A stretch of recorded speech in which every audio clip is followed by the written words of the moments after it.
នេះបងប្អូនចាប់ផ្ដើមចេញដំណើរមួយទៀតហើយបាទតាកតងជាមួយនឹងបាទជើងចន្ទហោះដែល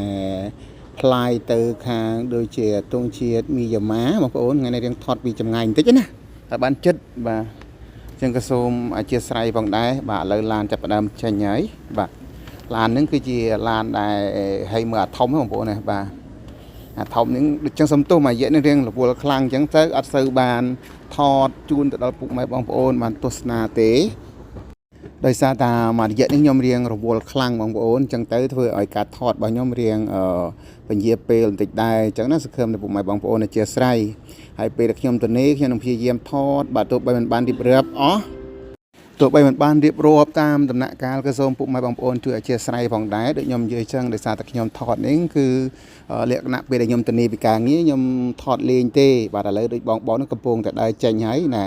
គាត់ដកជាមួយនឹងអាខ្សែវិសុទាកតងឲ្យដកចេញឲ្យគ្រប់ពេលដែលគាត់ដើរចេញពីយន្តហោះគាត់តែងតែជម្រាបលាទៅដល់ pilot ផងដែរបងប្អូនមីជម្រាបលាហើយងក់ក្បាលដូចជប៉ុនណាហ្នឹងហើយអញ្ចឹងចាប់ផ្ដើមគាត់បែកក្រោយហើយគាត់ងាកបាយបាយសម្រាប់ pilot បានយន្តហោះចាប់ផ្ដើមដំណើរការទៅជាធម្មតាបាទនឹងគឺជាទំនៀមទម្លាប់សម្រាប់ពួកបងដែលគាត់ធ្វើការនៅខាងហ្នឹងអញ្ចឹងណាបាទ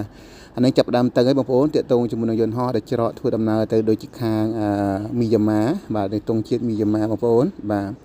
អញ្ចឹងពុកម៉ែបងប្អូនបើចង់បានវីដេអូថ្មីកុំភ្លេចបាទ follow